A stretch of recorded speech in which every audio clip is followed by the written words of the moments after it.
Hello everybody. In this demonstration, I'm going to lay out how to ultimately make your final ring, which is on here.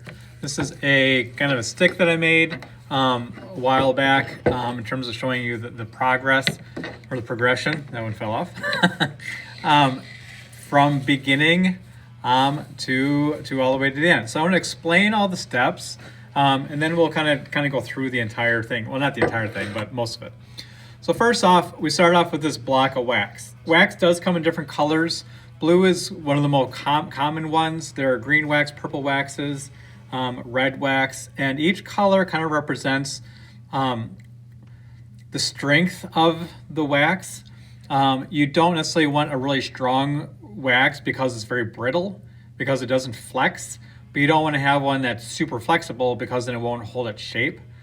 So you kind of find, depending on what you want to make, or how you want to kind of incorporate them, you kind of need to know which one you want to use. Typically, we use the blue or the purple wax for our project. So you might have both. You start out with this block. We get a much larger block. I cut it down to this, and then we drill a hole into it, and then we slice them. Kind of depending on where we're at on the whole process. Sometimes I have students drill it. Sometimes I have them do this. Sometimes I give them choices between this. So we might be at that part, but we'll see how far we are.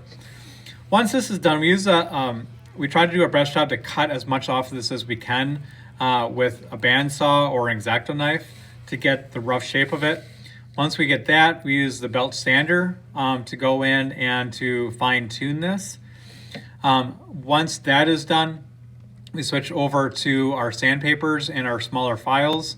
And the last thing is we use our steel wool to get as many scratches out as we can, because every little scratch that's in here shows up in your metal. So the more perfect this is, the better or the easier your job is to work with when it actually gets to metal. Next part, we have this, and there's a red piece of sprue wax that fell off. That fits inside of your plaster flask that we'll go over. And then it gets cast into metal. So this is your ring. Once that's done, we end up chopping off the sprue, and then it's a matter of polishing and shining the whole thing up. And this is called lost wax casting, because you lose the wax, throughout the whole process. So the first thing is that we will have two different sizes, that you'll be picking from. And you can just try them on, and see if you feel like it fits. On occasion, I'll have students that will want a different size, and that's perfectly fine. I'll show you here in a second how to do that. So this one right here is actually, let's see here. This is a ring mandrel. It does have different sizes along here. So if I slide this down, it gets into the 9.5 range, because here's 9 and here's 10. Okay. So if it's that, so you can take your rings you have right now, and kind of fit it on here and kind of see where we're at. This hole is smaller. If I stick this inside of here, I'm getting more into the 5.5 range. Anything smaller than that, I just don't know if I can be able to accommodate that, but maybe I can. I just have to get a smaller drill bit to get that, so I might have to be a special request if you have something that's a little smaller. Now, what happens is that a lot of times people start with this, and then but it's not big enough. So we switch over to these shavers, and I got 2 or 3 of them. There's a metal blade along this edge, so you gotta be a little careful. You stick that inside of here. It has a rough estimate, how big things are, and you just go in and you squeeze, you push that wax against the inside, and it shaves off your wax. You want to try to be as even as you can when you do this, and as smooth as possible. Now remember, you can never add wax back on again. So whatever you take off, whatever size this ends up being, you just gotta kind of have to live with it. I do have extras, so if you really mess it up, I can help you out a little bit, because somebody else might use this later on. But you want to get this, feeling comfortable. And like in the past, if it gets stuck on your finger, don't worry. Just get some soap, soap up your finger real good, get it underneath the sink, and it'll slide right off. So don't worry about that. Okay. We also have some here. This is just called like a ring chain. And it does have sizes on here. So you can also try to figure out, what size you actually are. It has two different sides. It has 21.9 on one side, and the other side says 12, and then there's a dash. And before that one is 12 and a dash, and 13. So then 12 and a dash is 12 and a half. So you can kind of get an idea on actually what sizes that you actually are. And then you might even kind of use that to kind of figure out, is this okay? Most people like looking at this to see what sizes they are. But a lot of times you just grab this and you kind of figure out where you want to be at. So first step, shave this off, figure out how big you want that inside piece to be. And then we will do the next demonstration.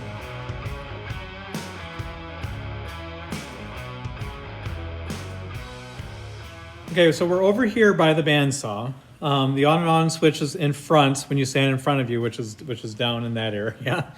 And you just want to kind of get the main stuff off.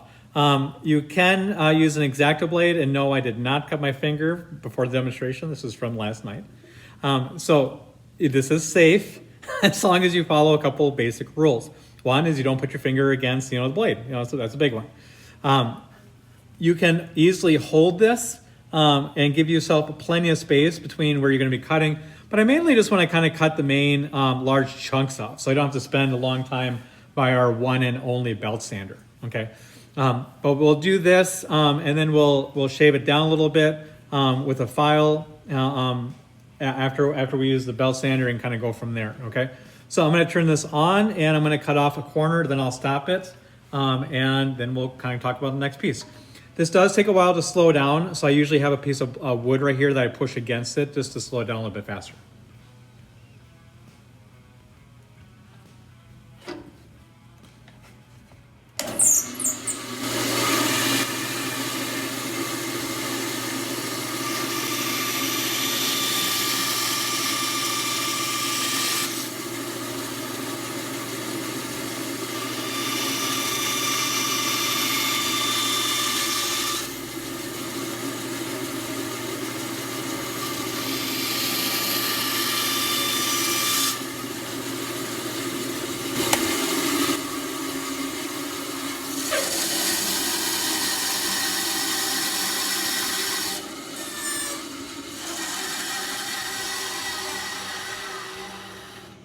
Good.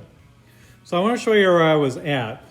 I have all these little chunks right here that I can just throw away. I don't really need them. And that's where we are at. So I just need to cut more of it off. So I'm not getting really, really close, okay? Because I'm going to use the belt sander for those next parts. But I want to get a big chunk of this off. So I'm going to cut this next one off. Now, when you cut yours off, I want you to stand in front of the machine, not like where I'm standing. I have where the camera's at is where you should be at, not off to the side. Just to make sure I'm clear on that. Okay, we're going to head over to the belt sander.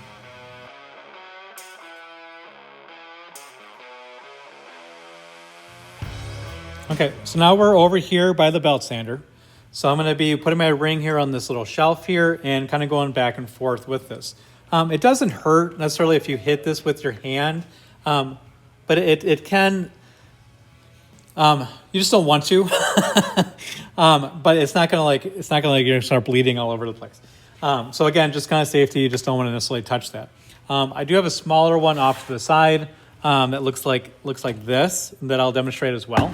But you can kind of choose which one you want. So the switch is on the side over here.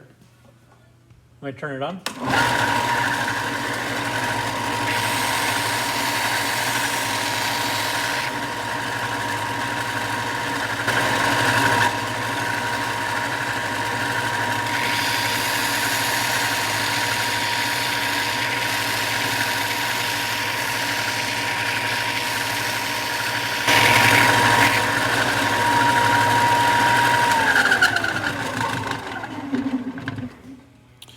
This one I would definitely have safety goggles on when you do it because the way that it works, it kind of shoots it back out at you. But this is where we are at with that. So this area right here is good. I don't want to really go any lower than that because that's where we start fine-tuning it with our files. I haven't done this other side yet, so I need to finish that off. So I'm going to continue doing this section here, and then I'll go over to the small one, and I'll do that one there. While I'm also doing this, do keep in mind that if you notice, I'm going back and forth, and I'm turning this as I'm kind of following the best job I can to do this. Just that I'm just shoving it in, but I'm actually turning it as I'm working on it. So I got that all done. This is not always super level. Try to make sure it is, but there's nothing you can really do about it. So if you notice, I do flip it over, and I do just real lightly go around the other side, try to make sure that's as level as possible. Now I'm going to slide the camera over so we can do the small one. Okay, so this is more of our miniature one. At some point, I probably would like to have 2 or 3 of these just so we don't have a large line. This will be turning in this rotation. Same thing, I'm going to stick this in here and just finish this last piece off right there, okay?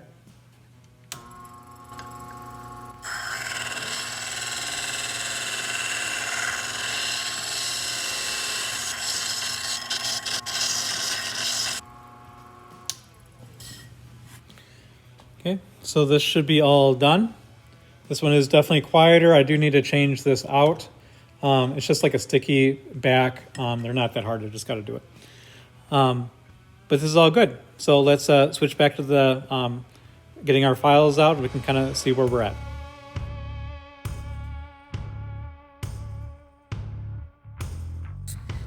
Okay, now that I have my ring done with the sanding machine, I'm gonna just kind of switch over to having my X-Acto knife. I might need it. I have my large file. Again, yours might be a little bit different, but it has these edges called rasps. You also have a small file right here. Again, this is also a rasp because it's very, very, very rough. So that'll take off a lot quickly. So you gotta be kind of careful with them. And these are the smaller files. These are typically used for metal, but you can use them for wax. A lot of times you just end up staying with this as your final thing. And then lastly, we're going to be using our steel wool to kind of finish this off. So the next part, I'm going to move this stuff off to the side,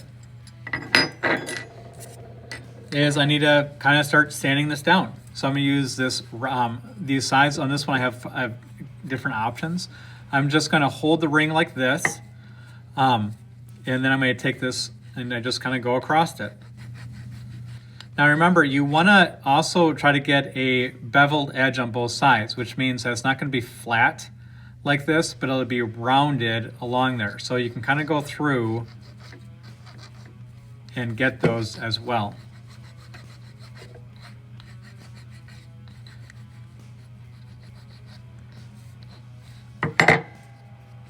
Now I'm going to grab one of my smaller files here.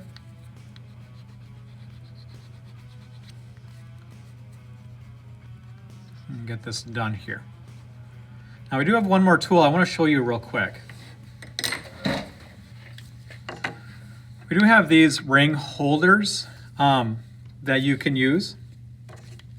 What it does is that you actually put your ring right here, take this wedge, stick that in there so that holds it, so you can kind of get in with these files without ever having to worry about hitting your own fingernail. So if you're like me and you get your nails done a lot, just kidding. I don't spend money on that. Not that there's not a problem with it, but I just don't. But maybe you just threw down $80, just got your nails done, and you don't want to scratch them up. I get it. So this is a nice way. It's a little cumbersome, but like anything, you'll just kind of get used to it. If you want to make sure you don't have that. If you don't really care and you want to get this done, a lot faster, just kind of hold on to it. Just realize you're gonna hit your nail every now and then. And there's worse things in life. Unless you just spend $80, then there probably isn't anything worse in life than scratch your nails up right now. So I'm just gonna go back and forth again using my large file. This is a big one. At some point, right now I'm pushing down kind of hard. I'm rotating it. I'm getting that beveled edge. But I want to start paying really close attention to the thickness between here and here. Okay, so this is one part of your grade, is just make sure that it's the same thickness all the way around. Same thing with this, it's the same thickness from this side to this side, because it's supposed to be a perfect band. And you just want to try to get that as close as you can. The last thing is that there is a requirement in terms of how much it needs to weigh. You know, it has to be less than, so your basic one has to be less than 1 gram. So I'm going to turn this on. These are in the drawers underneath the drill press area. Right now there's an arrow points to G. If I wanted to change it, which I don't, you would just hit unit and then it would rotate through. 0 and tar, which just means that I might have a cup here to hold something, and it would kind of reset it. So if I needed to kind of just hit 0 there, I set this on top, and I'm already at 1.1, so I'm doing really good. So you're fine. Do not make these paper thin. You know, that's another issue that we have. Just the metal, when we cast, it won't cast very well because it's going to be too thin for the metal to get through. So keep it around that, you know, 1.0 or like 0.9 or 0.8, but I wouldn't go much lower than that. But it also depends, you know, are you making a wider band? Are you making a narrow one? You know, so those things all kind of factor in.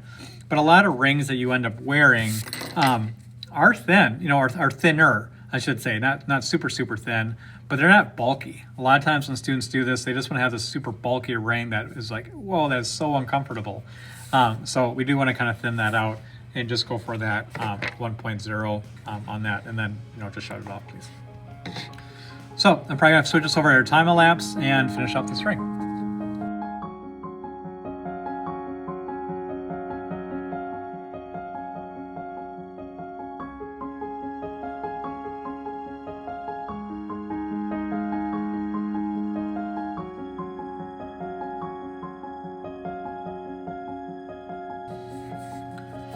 Okay, so I have my ring almost done.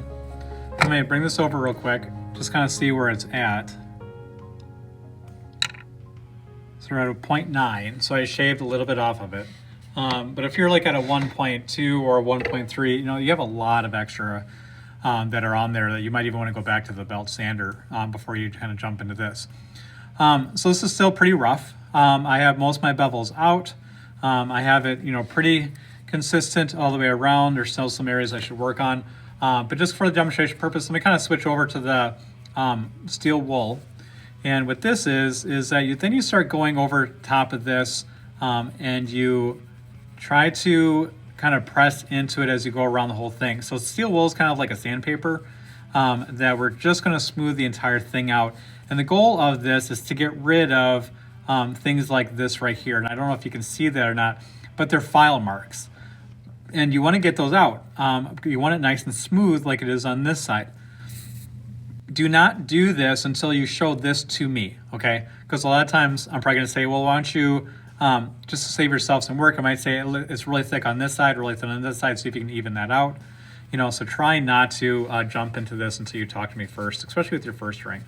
But this will save you a lot of time in the long run because working in wax is a lot easier than working in metal because metal is a lot harder. You have to push down and work a lot longer, you know, to fix mistakes like file lines. So you just want to go through and get this all cleaned up until you feel like you have the perfect band, okay? Good luck on that. Let me know if you have any questions, and yeah, good luck. Thanks.